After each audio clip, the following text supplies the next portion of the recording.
सभी दोस्तों को नमस्कार। दोस्तों यहाँ पर हम लोग देखने वाले हैं मैथ के कुछ और क्वेश्चंस। ठीक है, तो सुश्री रोमी अपनी गणित की कक्षा में विद्यार्थियों को निम्नलिखित अभिकलन करने हेतु उपयुक्त स्थिति सृजन करने के लिए कहती है।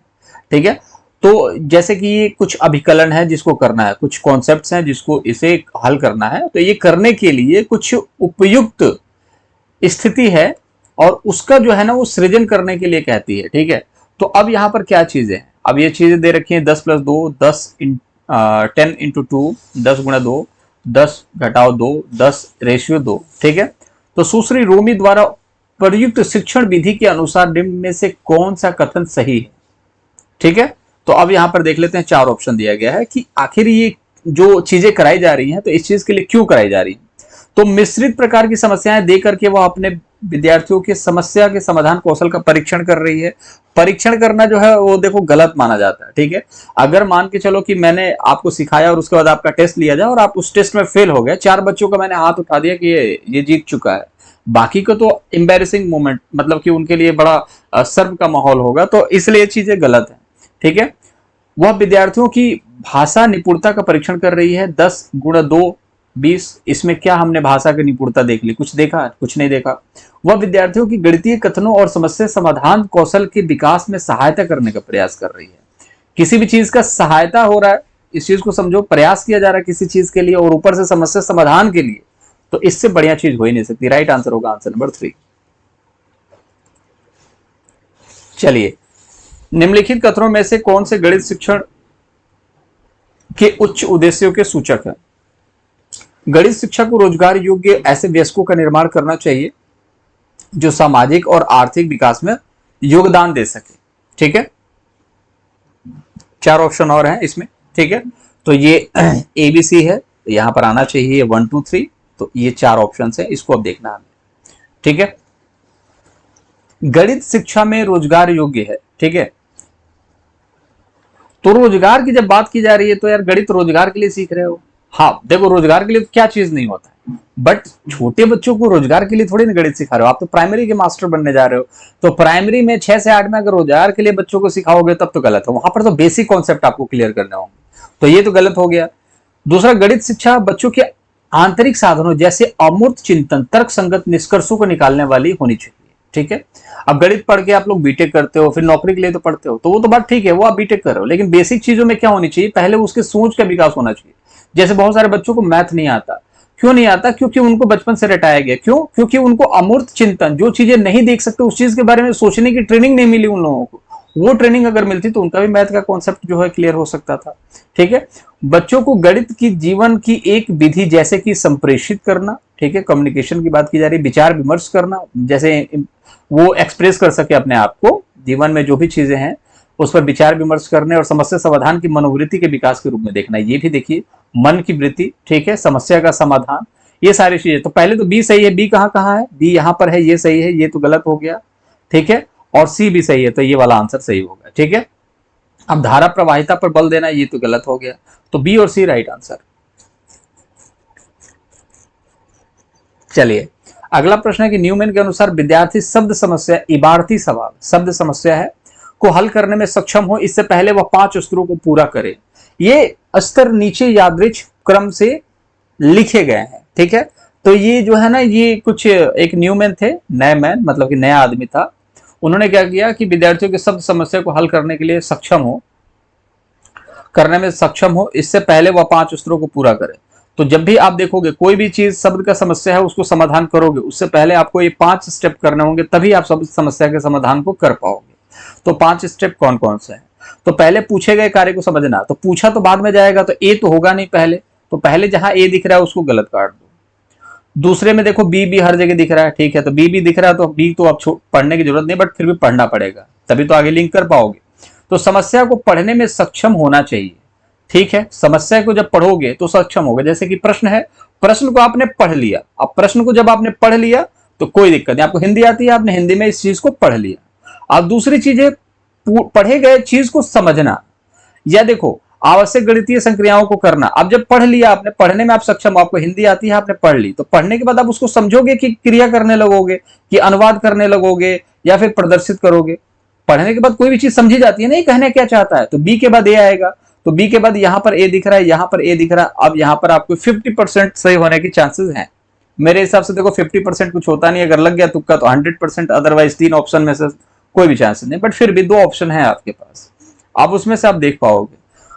ठीक है, अब तीसरा क्या है यहाँ पर कि आवश्यक गणितीय संक्रियाओं को करना। अब यहाँ पर क्या है, आवश्यक आवश्यक चीजें कब करते हैं, जब सबसे जरूरी, जब सबसे पहले, जैसे बोलते हैं ना कोई भी चीज है, जैसे कि आपका जो एग्जामिनेशन 2 दिन बाद मान लो परीक्षा होने वाला है आपका, ठीक है, तो 2 दिन बाद जब परीक्षा आपकी होने वाली है तो अब उसमें क्या है कि आवश्यक चीजें पढ़िए जो इंपॉर्टेंट हैं। ठीक है, आवश्यक समझ रहे हो ना, तो सबसे पहले आवश्यक चीजें देखी जाती हैं कि इसमें आवश्यक चीजें क्या क्या है। तो ये आपका यहाँ पर क्या हो सकता है, आवश्यक चीजें। फिर यहाँ पर देखोगे गणितीय मांग के अनुसार समस्या का अनुवाद करने की आवश्यकता होती है। फिर उसके बाद उत्तर को अर्थपूर्ण रचना में प्रदर्शित करना, तो ये तो रचना वाला तो 5 नंबर तो यहाँ पर भी है, यहाँ पर भी है। अब सवाल ये होता है कि आवश्यक गणितीय संक्रियाओं को करना या गणितीय मांग के अनुसार। अब देखिए गणितीय मांग के अनुसार जो है, तो गणितीय मांग के अनुसार क्या है, समस्या का अनुवाद करने की आवश्यकता। तो बिल्कुल फैक्ट है, पहले आवश्यकता किस चीज की है, अनुवाद करने की, अनुवाद किया जाएगा, फिर आवश्यक गणितीय संक्रियाओं को करेंगे। तो किसी भी चीज का पहले अनुवाद करेंगे। ठीक है, तो राइट आंसर होगा आंसर नंबर 4। अब रीजन क्या है कि कोई भी चीज का, जैसे ये हिंदी है, इसको आप किस चीज में अनुवाद करोगे, अब मैथ में अनुवाद करोगे, कहने का मतलब है, चाहे इंग्लिश में अनुवाद करोगे, उसके बाद ही तो कोई चीज कर पाओगे। तो सबसे इंपॉर्टेंट देखिए, आवश्यक चीजें तो करना है, लेकिन उससे पहले जो है गणितीय चीजों का जो आप देखोगे अनुवाद है, उसको करने की आवश्यकता है। ठीक है, तो इस चीज को याद रखना, अनुवाद पहले होता है कभी भी, और उसके बाद आवश्यकता होगी। ठीक है, चलिए आंसर नंबर 4 राइट आंसर है। गणित के शिक्षक के पेशेवर विकास के लिए निम्न में से कौन सा वांछनीय नहीं है। ठीक है, तो पेशेवर विकास, गणित के जो शिक्षक के पेशेवर विकास के लिए निम्न में से कौन सा वांछनीय नहीं है। गणित की कार्यशालाओं और गोष्ठियों में उपस्थित होना, जैसे गणित के आप टीचर हैं तो आपके लिए बहुत सारा मतलब आप एक मैथ के बहुत अच्छे टीचर हैं, आप डेवलप टीचर हैं, तो आपके लिए कौन सा ऐसा जो रूल है वो नहीं होना चाहिए, आपको 4 ऑप्शंस में से किस में नहीं आना चाहिए। तो गणित की कार्यशाला और गोष्ठियों में उपस्थित होना, अधिगम शिक्षण अधिगम के साधनों को विकसित करना, ठीक है, अपने और दूसरे विद्यालयों के शिक्षकों के साथ न्यूनतम वार्तालाप, शिक्षक फैकल्टी के कार्यक्रमों में भाग लेना। तो देखिए, आप गणित की कार्यशालाओं और गोष्ठियों में उपस्थित नहीं होते हो तो कोई दिक्कत नहीं है, बहुत ज्यादा जरूरी नहीं है। वांछनीय मतलब कि इच्छा जरूरी, ये सारी चीजें हैं, तो जरूरी नहीं आप गणित के शिक्षक हो तो ऐसा नहीं कार्यशालाओं में जाते रहो, गोष्ठियां जो भी मीटिंग होती है, समारोह होता है, उसमें उपस्थित होना, ये जरूरी नहीं है। तो ये सही बात है। शिक्षण अधिगम के साधनों को विकसित करना, ठीक है, ये भी कोई इंपॉर्टेंट नहीं है। ठीक है, ये मतलब नहीं है पूछा है तो ये जरूरी है। ठीक है, अब यहाँ पर नहीं पूछा गया है तो उस चीज को याद रखेंगे।